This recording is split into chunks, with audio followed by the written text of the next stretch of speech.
Actually, we might try that next time. Instead of recording on the cloud, we can, as co-host, we can record locally. Yeah. Yeah. I do that. It means also recording through my cloud. No. No, my cloud, not yours. Yeah, I'll send you Oh. that after we finish. Yeah. Okay. Yeah. I have these frames of technical things. I really don't know about technical tools. Well, the main benefit of recording on the cloud, that if our connection for whatever reason is not stable, then we have the backup on the cloud, so it's not affected. Okay.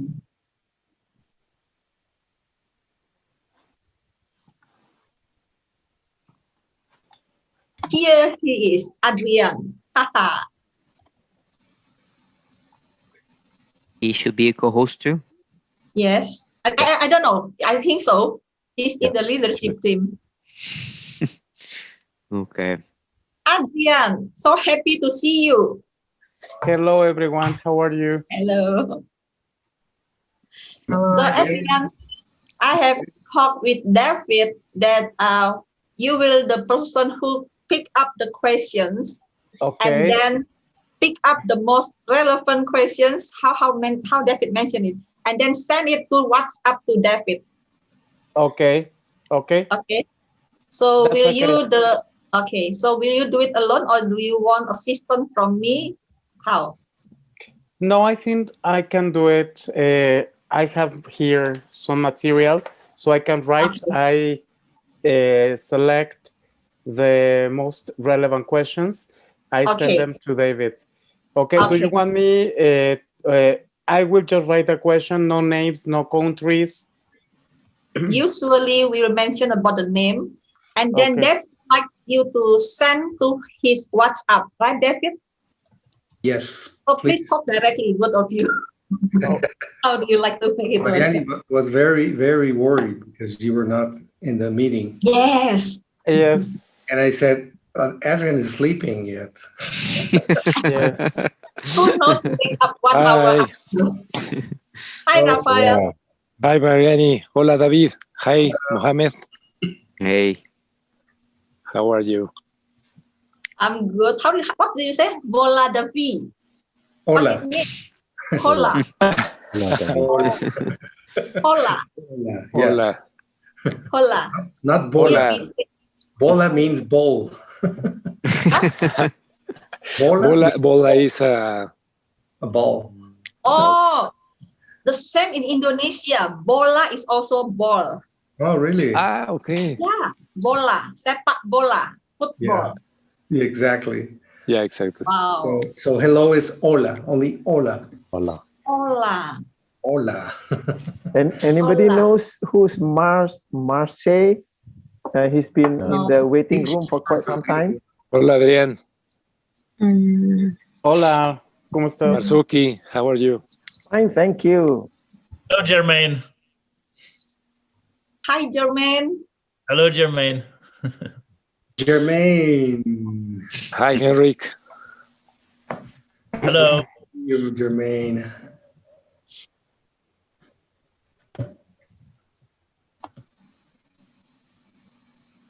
So welcome participants now. How many already in? 38. 38. So who has another room? Brazil have another room in Portuguese, and also China have another room in Chinese, right? Translation room. Yes. I think in Mexico also. Is that right, Adrian? I think they were going to ask Flor to be the translator. Yeah, Flor is already in the meeting, so I think she's going to. Okay. Okay, so three simultaneous room. China, Portuguese, and Mexico. What happens if you put China into the Spanish room and Brazil into the China room? Brazil, China. I think that will be a great joke.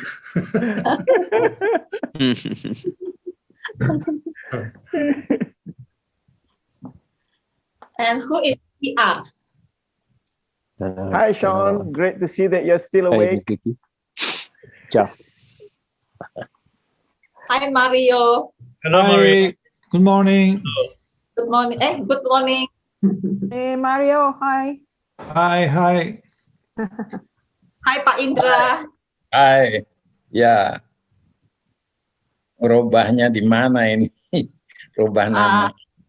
Ayo di atas kotak ada mute, lalu ada titik 3. Titik 3 itu six. Oh ya, Ya. Di situ bisa ganti nama. view ya, bukan. Bukan, di titik 3 itu diklik. Saya bisa gantiin nama Pak Indra, mau saya gantiin ya? Oh ya, titik 3 saya cari sendiri itu. Oke. Ya, udah. Terus rename. Ya, itu dia. Kalau enggak, nanti nggak bisa-bisa. Oke. It's nice to hear another language like that. Yeah, that's Indonesia language. Bahasa. Okay. We should all understand what you're saying. I hope so. I'm telling. I told him how to rename. Would you like to know?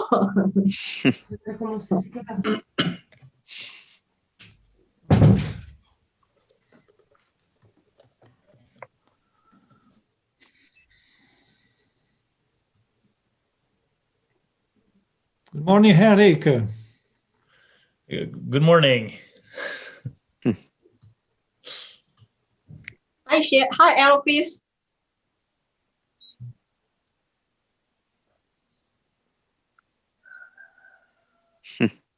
I can speak some Swedish to you. Det är fint att se så många trevliga människor här inne. Det är härligt att vi ska ha en dokumentation. Awesome. How to say good morning? There's so many nice people here. How to say good morning? You say Sabah al Khair. What language is that? It seems familiar. Fire.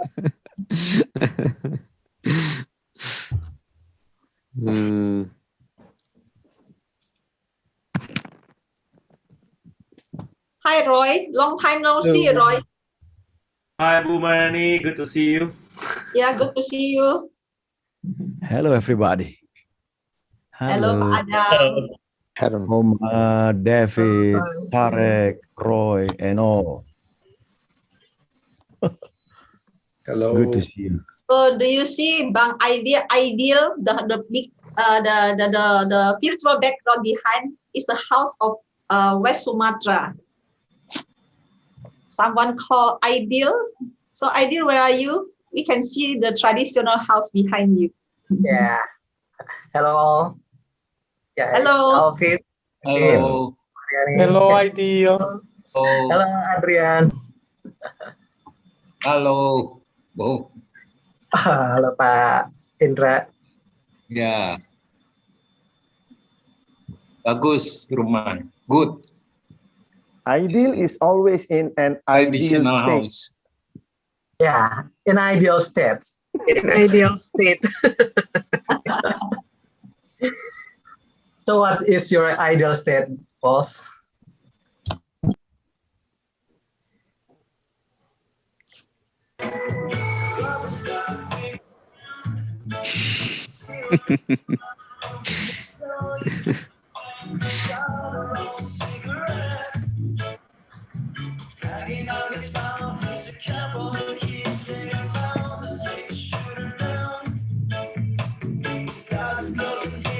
So we supposed to dance? Can we dance?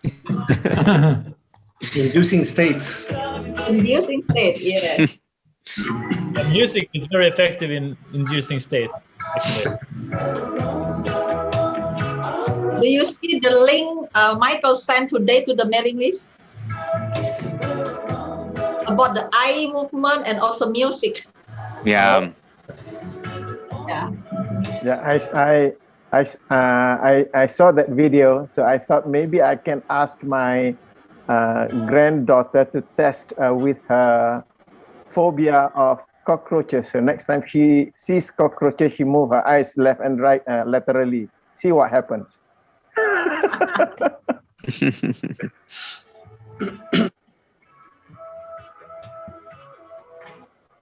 So Michael is in, but the host from United States not in yet. Can we let him in?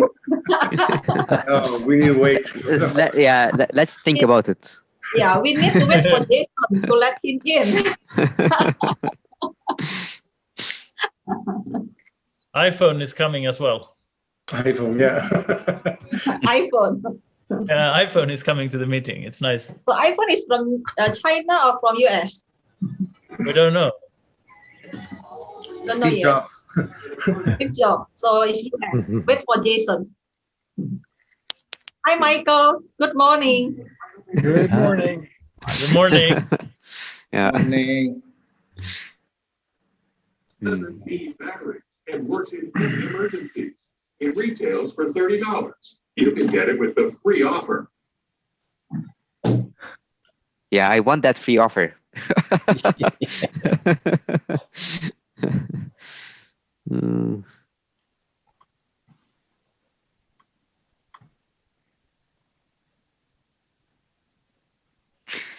Because after the meeting starts, I'm going to disable the Tintin. Yeah. And co-host, you just need to keep checking to make sure that everyone is in.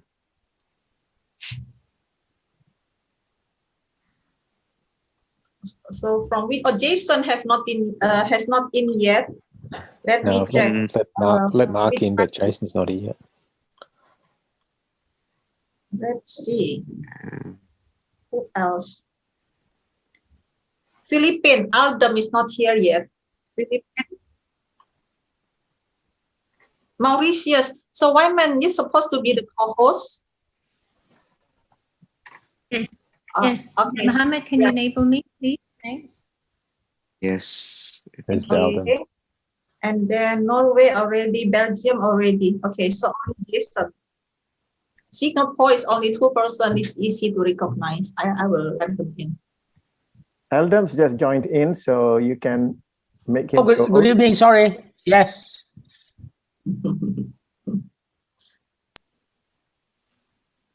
Hi, everybody. Hi. Najwa. How are you, Muhammad, Mariani? Doing good. How are you? Marzuki. Miss you. Adrian. Hello Najwa. Hi. صباح الخير. Adam.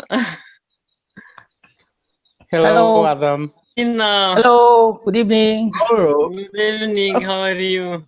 Hello, Najwa. I miss you all. Hi, Michael. Good morning. Hi, everybody. Michael. Hi, Morning. Michael. I miss you. Anyone else should be a co-host and not a co-host yet?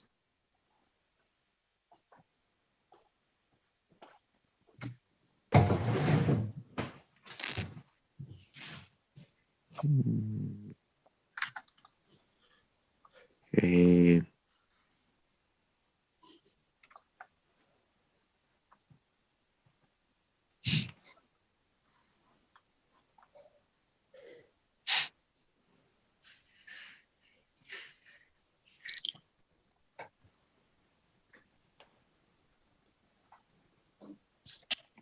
Hi, Michael. Is it still cold in Colorado? Yeah, we expected. It's too dark outside. I can't tell what it is, but we expected 2 inches of snow last night. Wow. Oh. The mountains are going to get 4 feet today. There's a big storm coming in. Whoa. Wow. So 4 feet is as tall as Geraldine is.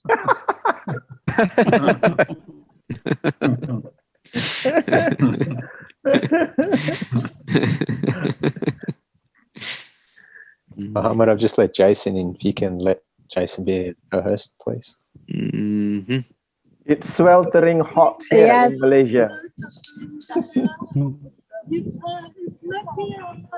And it's hot here in Egypt, so Mm. it's really hot. You must come, Michael, to this place. It's amazing. It's in Noba, in Aswan. in Egypt. It's amazing, really. And you should Yeah, have all beautiful. come. Yes, it is. And this is Aswan Dawn. Why you are teasing Michael, Yahuda? You are on vacation and he is in the snow. I'm just saying, yes.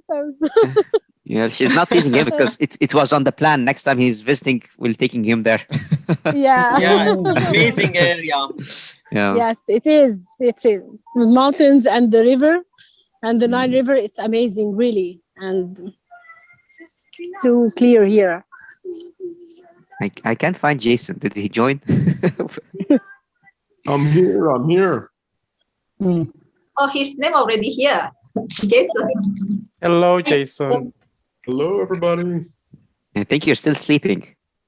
Why so many co-hosts, Ya Muhammad? There is a rich program. Everyone is responsible for their own institutes. Okay. Okay. To allow them to share. Yeah. Yes. Got it.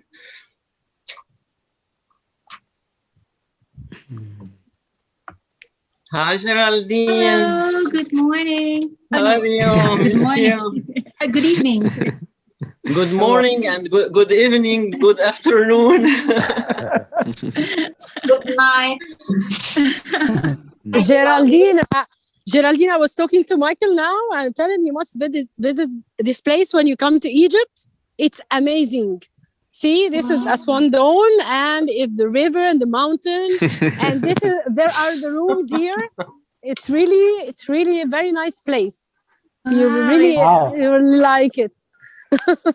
Are we allowed to swim there? Are we allowed to swim? Yeah, if you want. You can. Yes, yeah. With the crocodiles, it's okay. Yeah, you can ride here a crocodile. When you want to move to the other side, you can ride a crocodile. It's really nice. Yeah, Geraldine, if you remember, that was on the plan for your next trip. So hopefully next time you're here, we're doing that. Oh, yeah, it's beautiful. Not the crocodile part, not the crocodile, but yeah, visiting this place. No, I'm just kidding about the crocodiles. No, they are in the other side, not here. It's a beautiful place. Yeah. Yeah, beautiful. In Indonesia, we have the crocodile also, but it's the name terminology for playboy. Playground. Playboy. A man The crocodile? Crocodile. So land, we call it land crocodile. Crocodile from land. It means man. Playboy. I saw here a small one. It was 3 meters, I think. It was a small one. Is it a real crocodile? Yeah, a real crocodile. Okay. Okay. It's not like crocodile in Indonesia. No, this is real and nice.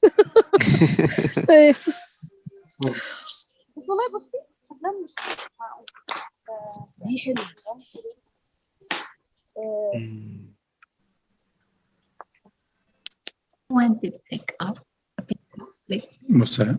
really pick up. Well, then it gets too much of Oh, of the ceiling and the lights. Okay.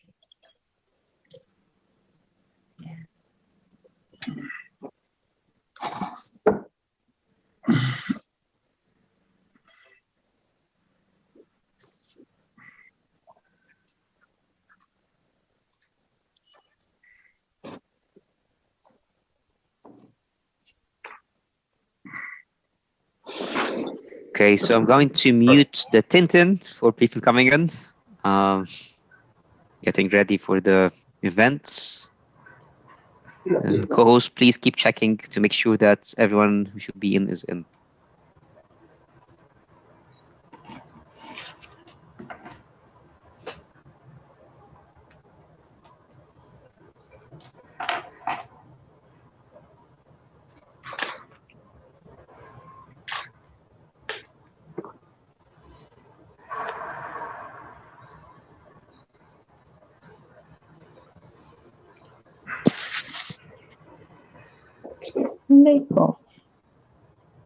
I'm searching for David.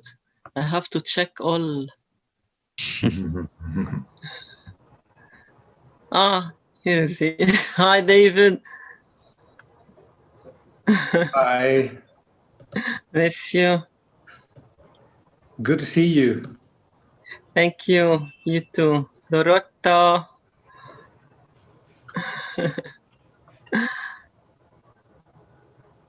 Amigos para siempre.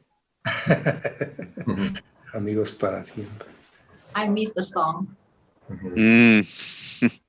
Me too. Well, I think it's about time, so yeah, can start. Sure. Okay, so let's start. Well, hello everybody. I'm Waras Duarte. I'm the director of the Brazilian Institute of Neurosemantics, and I'm going to be your host for today's Michael sessions about collaboration. And in behalf of all the country's directors and the international team, leadership team, I give you all our warmest welcome. And it's really nice to connect with so many people around the world. I think you have people from all the continents here. It's really beautiful to see. So let's start with giving some basic ground rules for this session. So this event will last for 90 minutes, okay? And please, during the session, keep your mic in mute. Please don't open your mic. And one thing that's very, very important, don't touch any button here. See, below there is recording. Don't touch that, please. That's if you touch it with the recording thing, maybe you can going to lose the recording of the session. Please don't. So forget it, please forget it. And during the session, okay, if you have any question, please use the chat room. So your question, there is someone that's going to pick up your question, and the moderator is going to choose the one that's most relevant. And also at the end of the session, we have time to take pictures. Okay, so during that time, have your video on, so you can have to see everybody. Okay, and please, during that time of the picture, don't type any message because it can hide, okay, the image of people here. Okay, please. Well, and why we have these meetings? One of the reasons that we want to stay connected with each other, to people from different countries, different languages, to connect with everybody. So that's a way that we build our community, our international community. Another reason to have these meetings is that it's an opportunity for us to refresh our neurosemantic knowledge, also to recharge and get inspired by new information, okay, by new knowledge that Michael is going to share with us. Also, we also want to grow the spirit and the readiness to do more together, okay, to collaborate more. That's the reason. And also, this is really a great opportunity for the local neurosemantic community to connect with the big community. We have, I think, about 10 or 11 international institutes. Okay, so people from all over the world can know each other. So I'm going to share now with you all the institutes that we have for the neurosemantics. Let me come here. Where is it? Okay. So you can see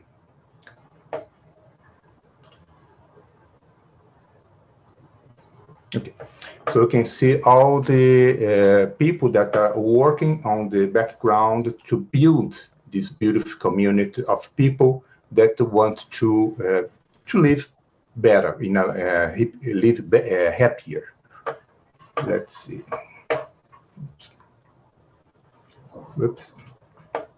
Okay, so have the Institute of Neuroscientists of the United States. So Jason is the contact person. We have also the Institute of Neuroscientists of Egypt, the Middle East, and North Africa. And here we have the flags. So Egypt, Lebanon, Tunisia, United Arab Emirates, if I'm not wrong. So also have the Neuroscientific Institute of Africa, of South Africa, Mauritius, and I think also Kenya and Ghana, if I'm not wrong. Also the Philippines Institute. You can see also the Indonesia Institute. This Brazil Institute, I think I know these people here. Also the Australian Institute. The Europe Institute. The Malaysian Institute.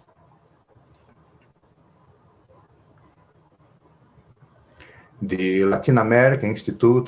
The countries here are Mexico, Colombia, Dominican Republic, El Salvador, Panama, Guatemala, Costa Rica, and Ecuador. The Scandinavian with Sweden and Norway, China, and Hong Kong institutes. Okay, let's stop here. Stop sharing. So if you don't know who is the contact person in your institute, I hope you were introduced now to this person, could see this person now. And today, okay, in our session, the topic is going to be collaboration. Collaboration, the magic of synergy. And just to read something that Michael wrote about collaboration, he says the following. You, yourself, are a collaboration. Collaboration of billions of cells in your brain, in your body, working together, generating trillions of connections. When the collaboration breaks down, you suffer disease, disorders, and ultimately death. Collaboration keeps you alive and thriving in living meaningfully. This is also true for us as a community. Collaboration makes us alive and able to do powerful things together. Today, Neurosemantics is the only truly international community, a society of men and women around the world in over 70 countries who share a vision of actualizing their highest values into their best performance. And remember, we can do so much more together than alone or apart. Okay, so that's another reason that's why we keep doing this session, so we can do more together. And now I want to invite our moderator for this session on collaboration, that's David Murphy, the president of the International Society of Neurosemantics. Hello, David. Welcome. Yes. Thank you. Thank you very much. And now, oh, sorry. Just want to call now Michael Hall. And Michael, please welcome. And okay, the mic and the screen are all yours. Thank you. Thank you, Wallace. As always, it's great to see you and great to see all my colleagues, my big family. That's the way I call it. My big family, my Neurosemantics family. Thank you very much for inviting me and for being part of this great project. And Michael, how are you? Great to see you again. Geraldine, how are you doing? We're good. We are awake, and that is the main thing for this morning. Well, let me tell you that I was waiting 1 hour before the time, the schedule, because the time was changed and I didn't notice that. So I was very early. What happened with the meeting? I'm trying to get in. And then Mariani said, you are 1 hour before. Okay. Things like that. So, Michael, I think this is a great topic. Something that we really value in neurosemantics is collaboration. We always in NSTT emphasize once and again and again and again how important it is to really collaborate between each other and not trying to compete and all that kind of attitudes that really don't help us as a community. But anyway, I think the best way to start is to define each word of the title. I don't know what you think, Michael. So why don't we start defining or denormalizing the word collaboration, if that's okay with you? Okay. Well, I wrote the little piece that Huda read a moment ago because each of us started life with two cells collaborating. And then once we're given birth in this world, 100 billion cells made up our brain.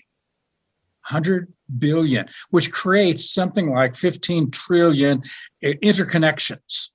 Wow. So the neurons, the cells, the 100 billion neurons, which is why we call the post that we put out on Mondays neurons, it creates so many interconnections, which then gives us intelligence. It gives us our sense of self. It gives us our ability to work and cope as we do. So collaboration is what we are. Without the collaboration of our cells, we wouldn't exist. So the idea of collaboration is working together, interacting together, being more intelligent together than we are alone or apart. And that was the original idea that launched neurosemantics out of the chaos of NLP. Wow, that's really amazing. I mean, we are collaboration. I think that's one of the best phrases I can get. And I don't know what you think about this, Michael, but I think it's more than just working together. It also has to do with coordinating, with doing things like in the same way, being aligned. What can you say about that, Michael? Yeah, so there's many degrees of collaboration. I put down 6 degrees of collaboration, beginning with just coordinating our activities. So we coordinate things. We can comply.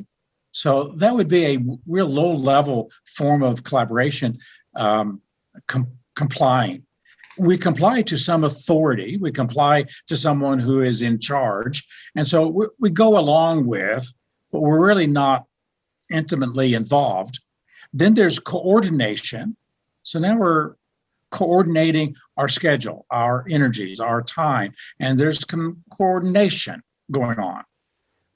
In one way, growing up is really learning to move to full collaboration. And as a child, children have to first learn how to coordinate their bodies. So their hands, and their feet, and everything works together, coordinated. The next level of collaboration is cooperation. And for many people, this is the highest it ever gets, cooperation. They cooperate. And so it's a little bit higher. It's a little sense of community. Above that would be what I would call collaboration. And this is where we share vision and values, and we learn from each other, we hear each other, we support each other. And above that would be synergy. Wow. And synergy is when something more than the sum of the parts and different from the sum of the parts emerges. It emerges so that it's really a surprise and a delight and an eureka experience as that synergy occurs. Wow. So we can understand what you just presented as different levels of development. If we are talking about a team, if we're talking about a family or a community as we are, we can start like with the very low level that's complaining and then cooperating, and then collaborating, and the highest one is when we really can make a synergy. Right. Wow, that's really interesting. What else could you say about, or how can we start like building this kind of life, this kind of collaboration and synergy? So another definition of collaboration, and those of us in neurosemantics and group and team coaching, we talk about this all the time, getting a group of people together and helping them, first of all, to learn a unique skill called thinking together, because that's pretty unique. Most groups, people don't think together. They have competition. Here's my idea. Well, here's mine. And we don't listen to each other. We don't even take on and consider each other's. It's just like, I argue for this, you argue for that. And it's low level. It's not collaboration. It's just pure competition. It is everybody seeking to win at everybody's expense. So we don't even think together. Thinking together is, let me take your ideas, David, and let me think about them, play with them in my mind, and give it a chance. Then we can start piggybacking on each other's idea, so that the ideas you have and these ideas, what if we put them together? So we start thinking together. Then we could have the next level of collaboration, learning together. This is what Peter Singe spoke about in the fifth discipline, organizations becoming learning. حياتي عم بسمع مايكل هول على التليفون. فيني احكيكي بعد شوي؟ Somebody is competing with us. Well, they may be saying the same thing, just in a different language. Perhaps. And so now we learn from each other. Think about that as a dynamic. Peter Singe said, this is what makes the competitive advantage in organizations and businesses. If organizations can learn, can do just-in-time learning, so that we keep up with what's going on and we stay relevant, we stay current, learning together. Well, once you learn together, then can you decide together? So that's the next level up. Can we make decisions that unify values, visions, plans, and decide together? What happens in some organizations, some groups, some families, some couples, is when one person makes a decision, everybody else either complies or undermines it, competes, or disengages. Well, I didn't want to do it that way, so I'm not playing. So deciding together. Well, once you've made a decision together, can you then act together? Can you then coordinate all the activities and together do something much greater than you could do individually or apart? And when that happens, then that's when synergy, the magic of synergy, starts to occur. Wow. It seems it's not something easy. Firstly, because what I'm listening is that, or part of what I'm listening is that we need to transcend our need to be right, to compete.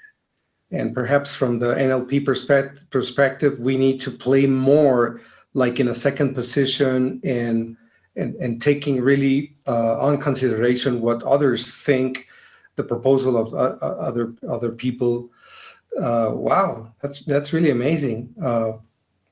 So perhaps the next question will be, why is this important? What's the importance of collaborating, or anything else that you want to add on this? Okay.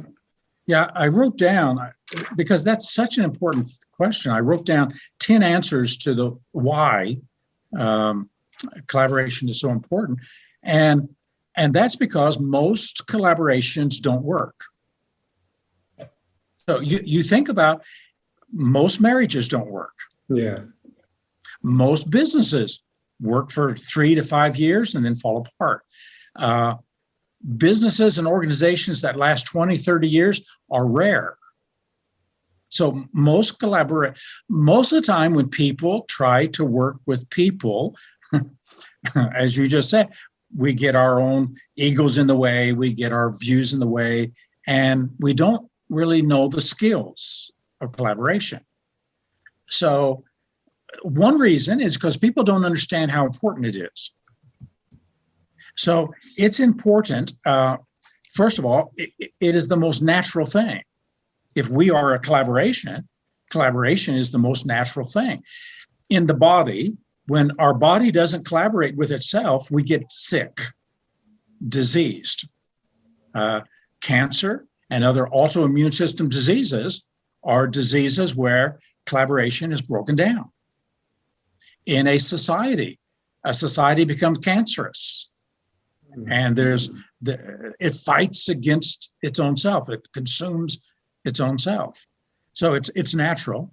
It's healthy. That'd be the second reason. It's healthy mentally, emotionally, socially, personally. And because it's healthy in that way, it takes a lot of maturity to collaborate. We have to learn how to do it, and we have to have some maturity of patience and care and compassion to really pull it off. Collaboration creates social power. We can do so much more together than alone or apart. And so it creates social power. We see that in effective work groups. We see that in effective teams. When you put together a dream team, and that dream team can win every game, that's social power. Collaboration is what creates community.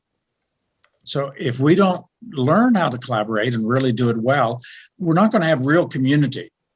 We might have an organization that people superficially belong to, but not minds and hearts melded together. Collaboration for community. Collaboration is what creates greatness. When we think about great things, it takes a lot of people collaborating to really create that greatness. And so doing great things together that transcends mediocrity. Another reason why it's important is that it solves organizational problems. If you think about every problem organizations have, the big one being disengagement. People are just not engaged fully and completely, or people are, there's silo mentality inside the organization, or there's people competing for leadership or the politics. Collaboration is the cure. And those of us in neurosemantics, we've got a real cure for organizational problems that we can offer. Why is it important? Well, it facilitates creativity. So once we get to synergy, that's where the creativity, the emergence of the unthought of idea that solves problems. So creativity. And in a few minutes, we'll probably talk about the thing that prevents collaboration, and that's conflict over differences. And yet differences is what can merge into that synergy and create what is more than more and different from the combination of the parts. Collaboration builds mutual responsibilities. And so there's 10 reasons why collaboration is really important. That's a very long list. So it is really important to collaborate. Michael, something that calls my attention is that if our very nature is to collaborate, if we are collaboration, we need to collaborate all ourselves in order to be alive, to be healthy, etc. How can we not collaborate? Is it because we are conditioned, educated for the opposite of collaboration, or how does that work? So one of the models we have in neurosemantics that will explain that is the meaning performance axes. So the vertical axis is meaning and the horizontal is performance. That gives us 4 quadrants. Well, if we use those axes and then we talk about 2 parts of ourselves, myself as an independent self, trying to be independent, and the meaningfulness of my life, put that on the meaning scale. And if we talk about another aspect of ourselves, my social life, my social self, the part of me that connects with others on the horizontal, then we have 4 quadrants. In quadrant 1, we would have someone who doesn't know themselves, doesn't know what they want, doesn't have their values, their visions, don't know what other people want. And so you got really the undeveloped, and at that level, there's no collaboration. If we overdo self and go up to quadrant 3 and overdo self, it's my way, it's my vision, it's what I want. Now we've got highly independent people who can stand on their own 2 feet, people who take responsibility, but there's so much of self, the ego gets in the way because I want to do it my way. And while there's independence skills, there's very little social skills. So if we go over to quadrant 2, to the social self, and develop my ability to connect, to love, to care, to support, to be present for other people, then I've got a lot of myself giving, but not much of myself presenting. Now there's too little of self, and self can get squashed, self can get lost. So when the group is saying something and I want to speak up, I might hesitate and not be bold enough, courageous enough to let my voice be a part. And so now we've got people who will cooperate and comply, but they won't cooperate. Up in self, we got people who compete, but they won't collaborate. So to merge it together, to go to quadrant 4, where there's a strong sense of self and a strong sense of giving of self, so presenting and giving of self together, now we've got someone who is capable of collaborating. And that describes just a little bit the growth that I have to do to move to collaboration. I have to know myself, appreciate myself, love myself, take care of myself, know my mind, values, visions. I also have got to know others, care about others, extend myself for others. So a lot of the social skills merge together with independent skills. Out of that comes something more than the sum of the parts. Wow. Okay.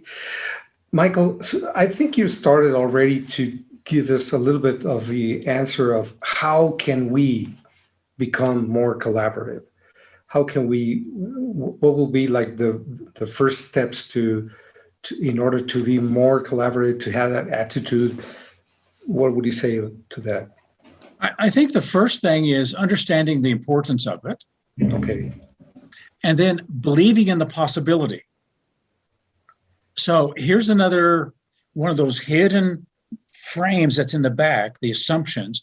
If I think the world is a world that's a jungle and resources are scarce, why would I cooperate with you when I could have it all myself? Because if you get some, I get less. That's scarcity mentality. And that's what prevents so many people from collaborating. Well, if I give you my idea, you'll steal it. Yeah. So scarcity is what, and little children are born with an orientation to, it's not fair. You got more of the cookie than I got. And so, and so that drives us into that scarcity. So the opposite is going to have to be abundance. There's plenty.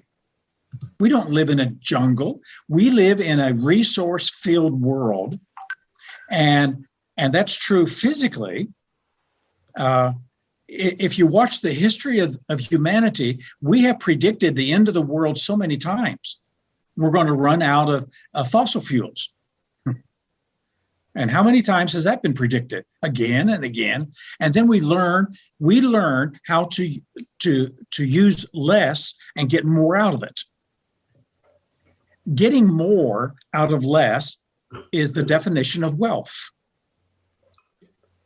That's what being wealthy means. It means you take something and your intelligence, your ability to create can get more out of less. And when it comes to intangibles, knowledge, love, support, the more I give, the more I have. Wow.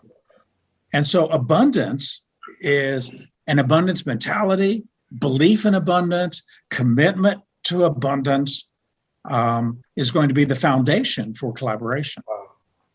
Yeah, that was my next question, but I think you're answering before I just asked it, Michael. The question is, what other frames do we need?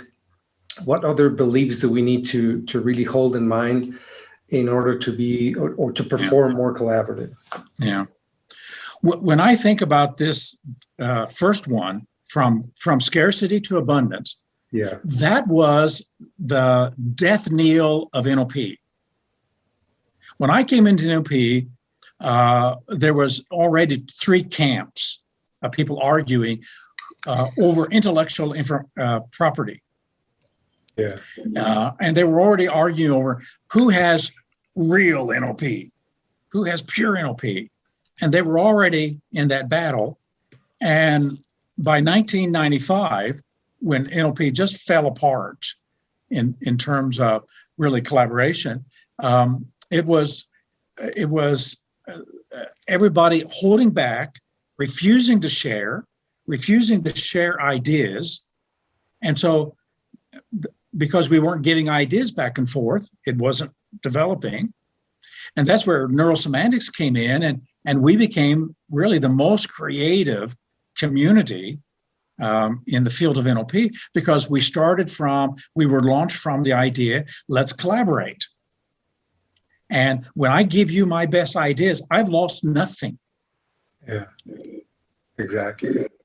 So we could say that the first frame of mind should be shifting from scarcity to abundance.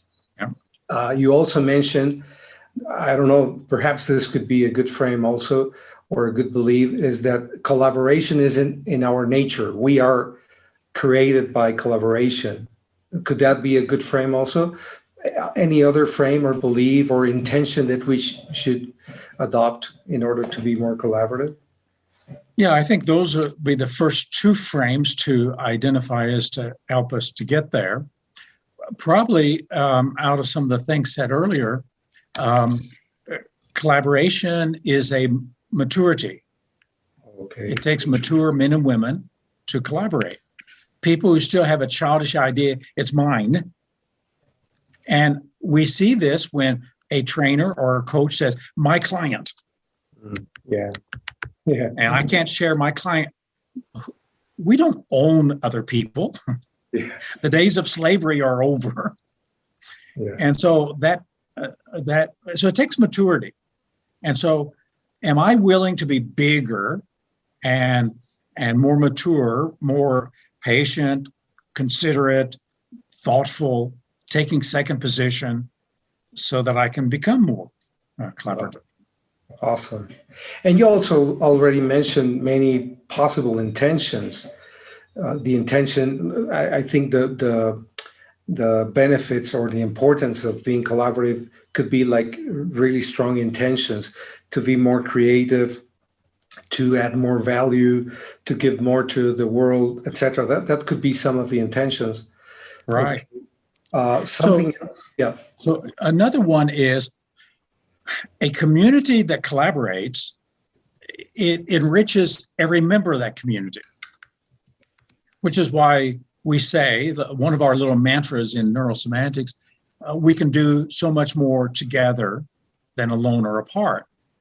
Now, that's a belief, that's an understanding. It's kind of like when the tide comes in, all boats rise. So if somebody does something incredible in neurosemantics, that makes all of us richer. And so when we collaborate and when we present a collaborative, unified picture to the world, it's going to make every meta coach more valuable, every neurosemantic trainer more valuable, every consultant more valuable. So, so no matter what you put in, you're going to get more out of it than what you've put in. And so believing that together we can do so much more than alone or apart. And that we all win when somebody makes really something important or valuable. It's not for himself or herself, it's for the whole, for the group. Okay. Michael, how could we misunderstand collaboration? What we prevent? So that there are some pseudo forms of collaboration. One would be compliance. Sometimes a leader in an organization, because they can get people to comply, maybe through threat, maybe through offering rewards, they can get people to comply, and then they think, oh, we're collaborative, when it's just compliance. Yes. And so there's pseudo forms of that. Cooperation may be a low level, actually a pseudo form of collaboration. It's not the real thing. So those would be some misunderstandings. Okay. Another frame for collaboration would be it takes work. Okay, it's not as easy as okay. It takes work. It takes effort. It doesn't just happen. Yeah. Because people have to intentionally put effort in to make the collaboration work.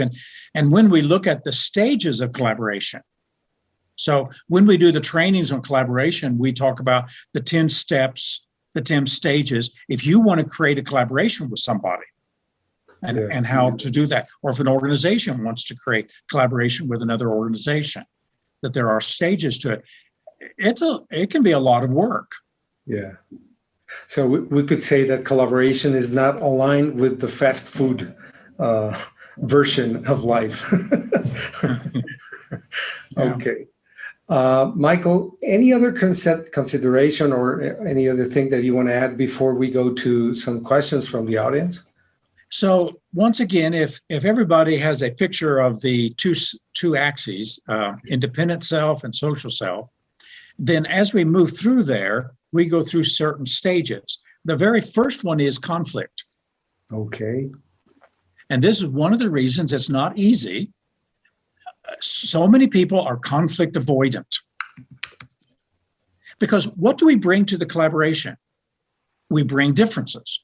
Yeah, that's right. What makes up every marriage? Well, differences. And we try to marry the differences. So that here's another frame of mind about collaboration.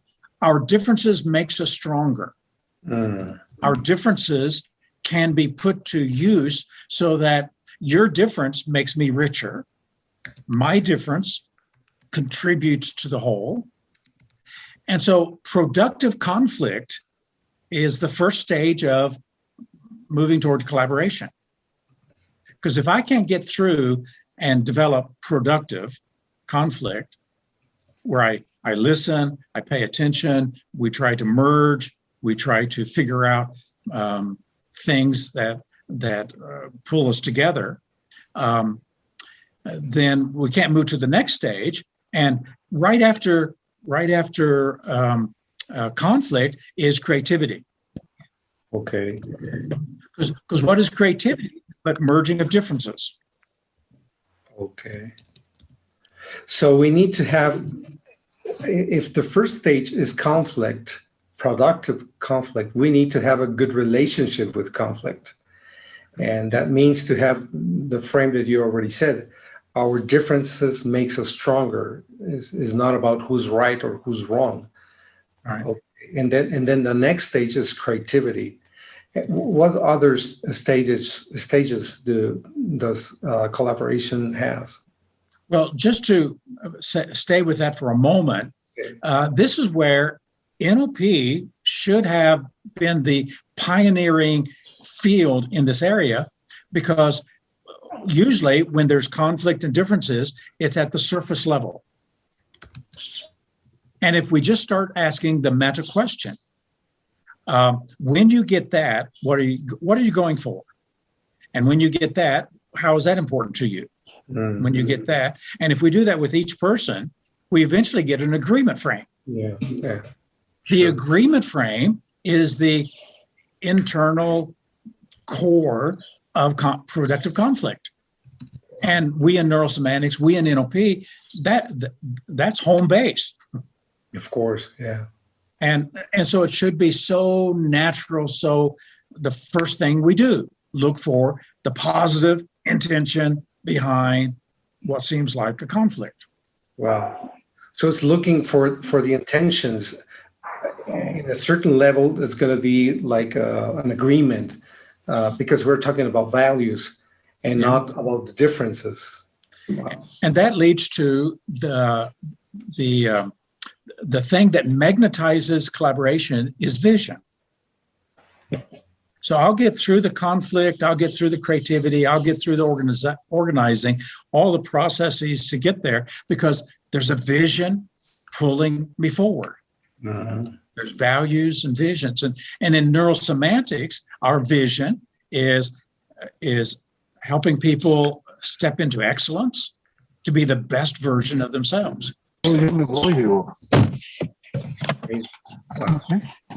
Somebody's talking here. Is that in the Zoom or in my head?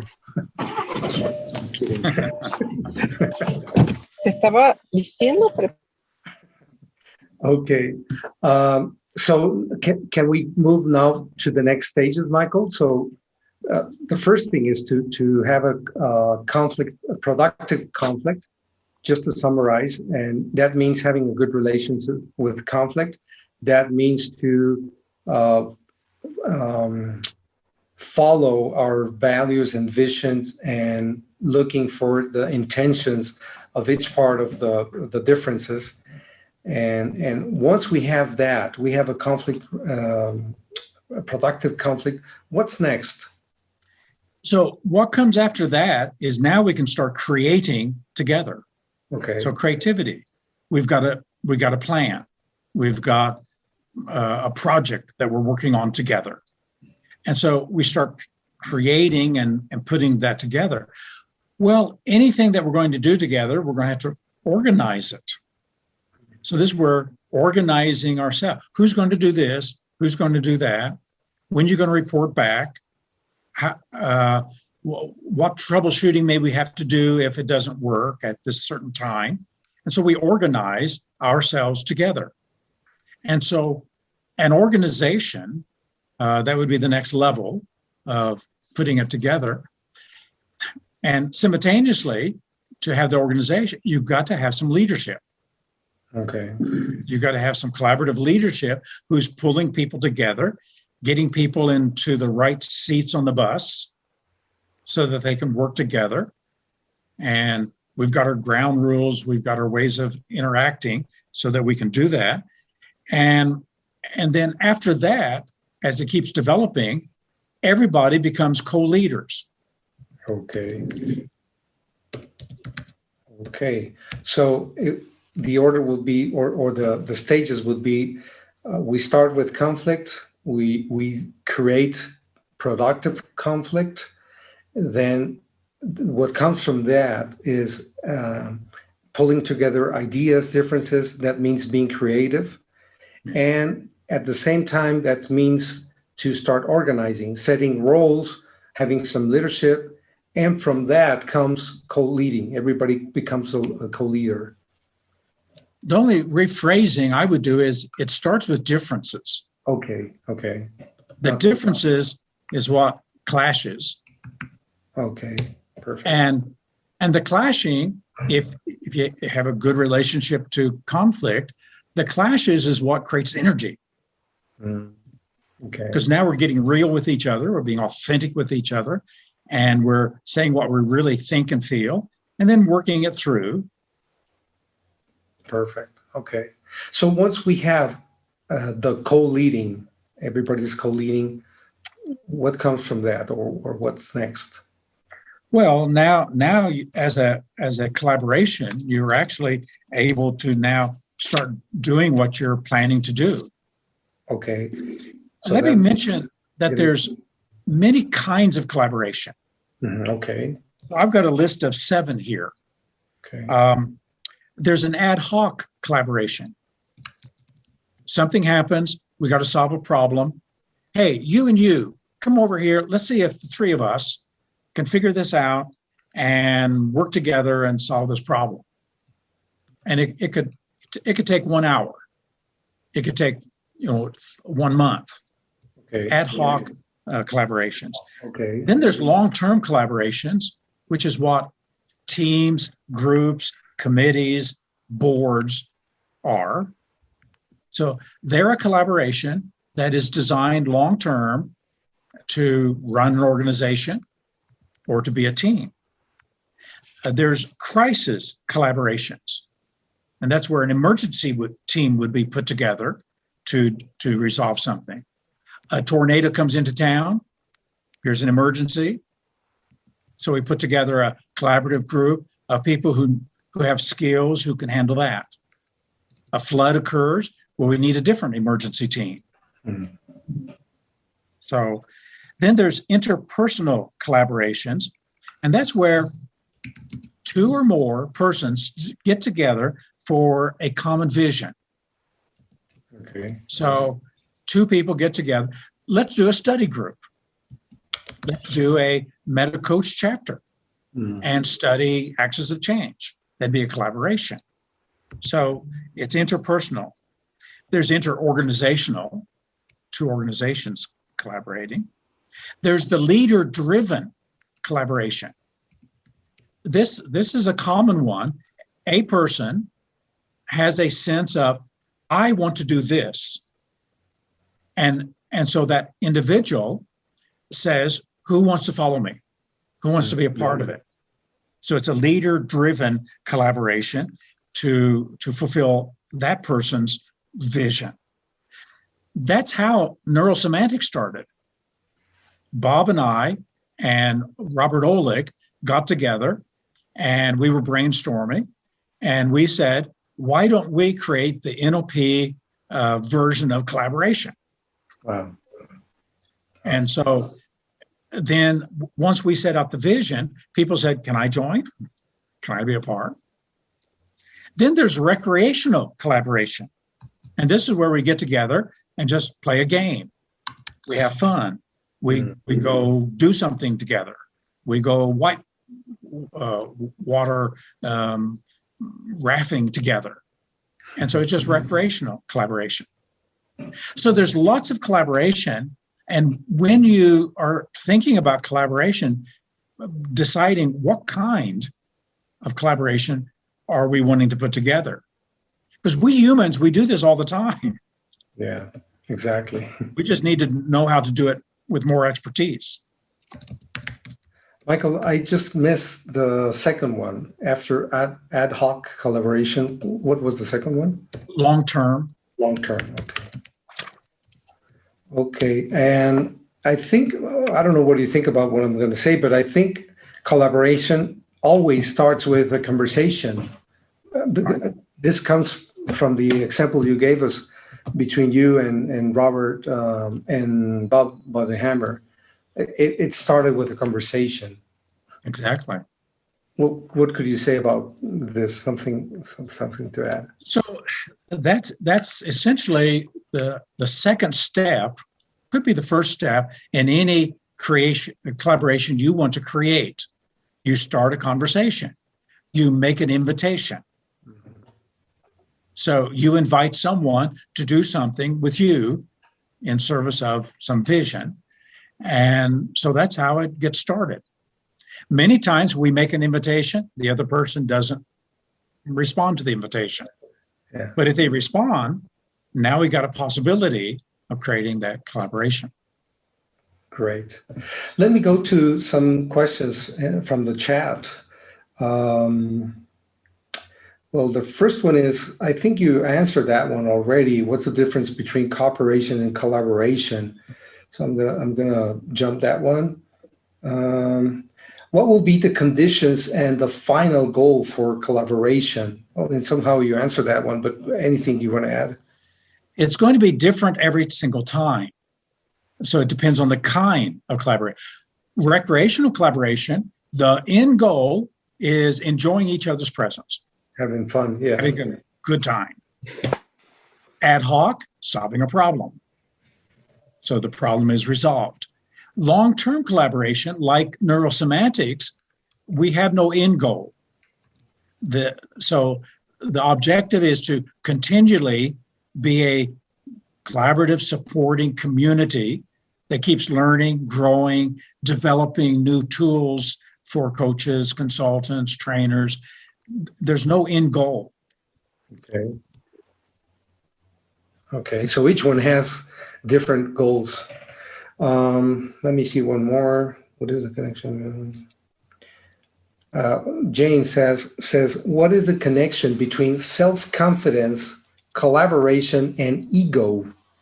If there's a connection, I think. Well, it's going to take certain confidences in self to do certain skills, whether it's setting ground rules, doing the agreement frame, confident that I can work through conflict, confident that we can create things together, that we can organize. So confidence in those skills. Okay. What skills do you have that I don't, that I need if we are to do something bigger than just myself? So we need self-confidence. Everybody has confidences, and everybody has the lack of confidence. So self-confidence is not a general thing. Mm. Yeah. Some people are confident that they can do critical thinking. They can do meta-modeling. Some people are confident that they can do the emotional supporting of people and really pull people together. So different confidences. Ego, self, is when I'm so dedicated to me and what I want, I don't have room for others. Now the ego's in the way. Mm-hmm. It's about me, not the vision, not the values. It's about me. And so separating that out, I'm here in service of the vision, of the values, and sometimes I won't get my way. But that's okay for the mature person. Wow, great. Michael Gada asks, and I think you answered part of this question, what are the specific skills we need to work or needed to work on myself to cope with different people's meta programs while we are collaborating? Well, the big one is flexibility. Okay.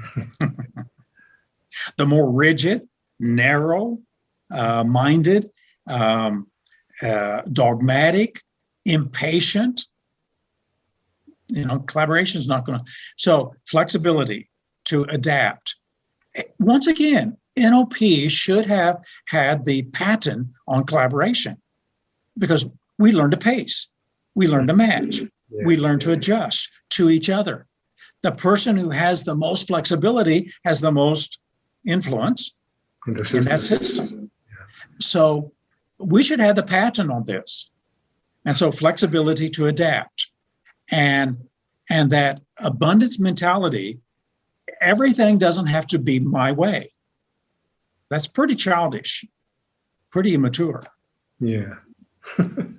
Okay, so flexibility will be, I think, the most important skill to develop. Mario Mason asks, what does NS community, neurosemantics community, have to create to bring the community to the next level? So I think this is more to our community. Yeah. So we're doing that even today, even in this Zoom meeting. Each of the local institutes, the 13 institutes, are pulling people together so that collaboration starts ground level.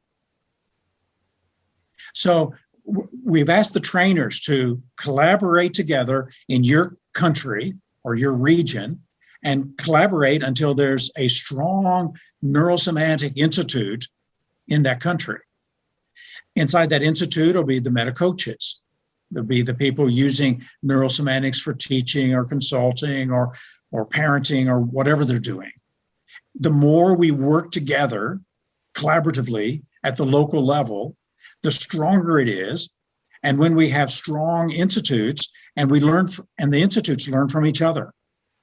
So we've already set up processes to make that happen. Now it's just a matter of working it. And one of the reasons we're doing this subject today is to help people understand why we're doing it and the purpose of it. Great. In the meantime, you were answering this question, Michael. I reminded something that I think it has to do with collaboration, but more with the frame of abundance instead of scarcity.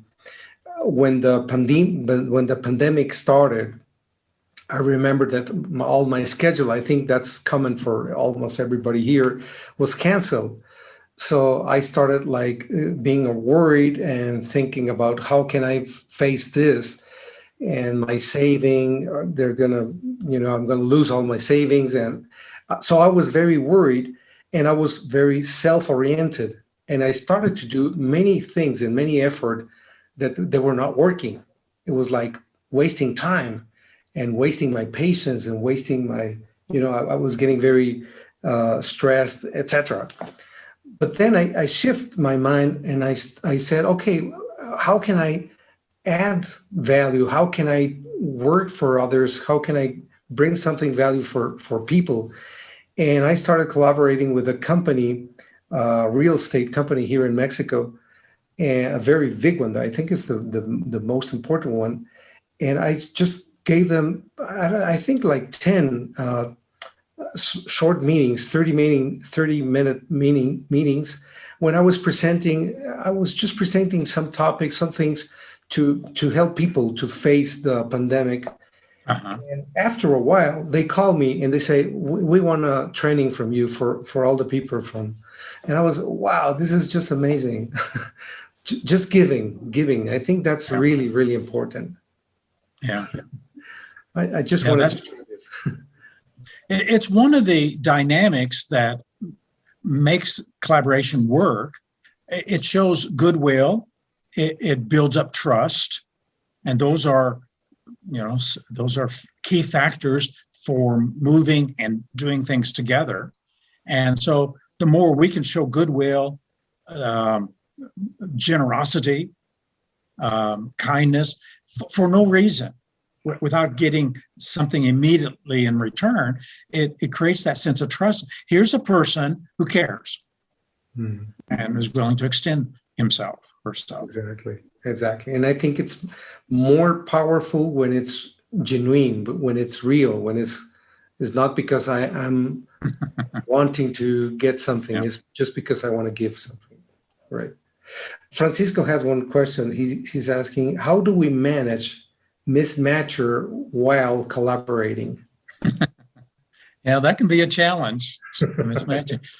This is where I keep coming back to all the tools that we have in our tool chest in NLP. And with a mismatcher, helping that person understand their pattern. Because if a person understands their pattern, then the pattern doesn't have them anymore. They have the pattern, where they can start to take charge of the pattern. Wow. When it operates and we're not even aware of it, or we don't bring it forth, then it just operates on us. And so to the mismatcher, once we catch that pattern, we go, you're going to disagree with this, aren't you? In fact, tell me 3 disagreements you have. They get it out of their system. Now tell me 3 agreements. 3 things you do agree with me. That's great. I'm going to start using that one with a couple people. Okay. Gala asks, how do we deal with very dependent individuals while collaborating as a team? It is so easy in any kind of leadership or even in a coaching role with a compliant person just to let them be. And so one of our tools is to help to let their voice be heard. Even if they're going to say the same thing other people have said, just letting them have their voice and calling them out so that they feel like they have co-created the vision, the values, the process. The more we engage them, the more engaged they'll be. And so a person dependent needs to develop those independent skills. And maybe the framework is they've got some differences. They've got some different unique skills and things that makes them so unique that we want to hear it. We want to call it out. We may be able to use it now. We may not. Yeah.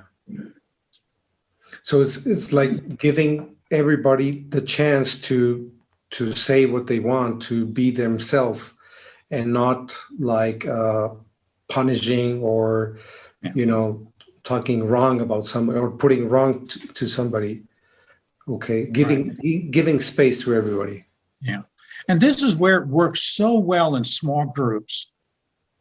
8 people, 12 people work so good in a small group. It gets harder and more difficult the larger the organization. Yeah, we now know in terms of group dynamics, 250 people is about the largest type of a group for people to feel like they know everybody and they feel seen and heard. And that's why there are some organizations that limit their factories and their businesses to 250 people. And once they hit that, they go start another one. And what happens with that is that people know each other. Yeah. And then people don't get lost in the organization. Wow. That's really important. Michael, any other considerations for the audience? We are close to end the webinar. Well, how we're doing collaboration in neurosemantics is at the local levels, the chapters, the study groups, the institute, so that we want to grow up collaboration. We want people to let everybody know, who are you working with? What organizations are open? What possibilities could we do? If we put our forces together, could we address this school, this bank, this organization? Because if collaboration is alive, dynamic, and active at the local level and is growing, the word of mouth information that will come out of that will be the best kind of advertisement, promotion of your business, of your local business. The more we can do that, the more it benefits everybody. Perfect. Thank you very much, Michael. So, what's next? I just want to say I miss you, everybody. I really miss you, Michael. I want to hug you. I want to hug you, Geraldine. This lockdown is so long. God. Dear Wallace. Yes, David. Yes. Well, what's next? It's time we collaborate for a picture. We can take a picture together. And Michael, thank you very much for everything that you told about collaboration and how it's very important for us in all the institutes, local institutes, to really develop that among our community, so we can really grow stronger. Okay, thank you. Thank you very much, David. And as David said, also miss everybody here and hugging people. Really, it's like an asset of our body to hug other people, to having contact, to be in contact with other people. But this will happen Monday, I hope. And now I think is Mohammed. That's the one that's our professional and official photographer, right? Yes. Yeah. So now with you are going the one that's going to coordinate the picture. Perfect. So I'm going to ask everyone to turn on your camera, please, and please stop writing in the chat box till we finish the pictures. So please turn on your cameras, everyone. Have a big smile on your face, and we'll start taking pictures. Again, another reminder, please stop writing messages in the chat box. Okay, so get ready, big smile, and let's start taking pictures. And I need to turn on my camera. Yeah, by the way. Okay, so have a big smile on your face, and let's start.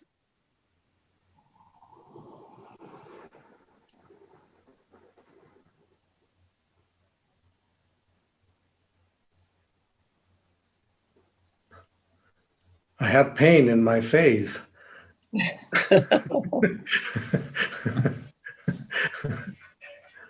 That's what you pay for having a smile. Thank you, everyone. We took pictures. Thank you. Thank you.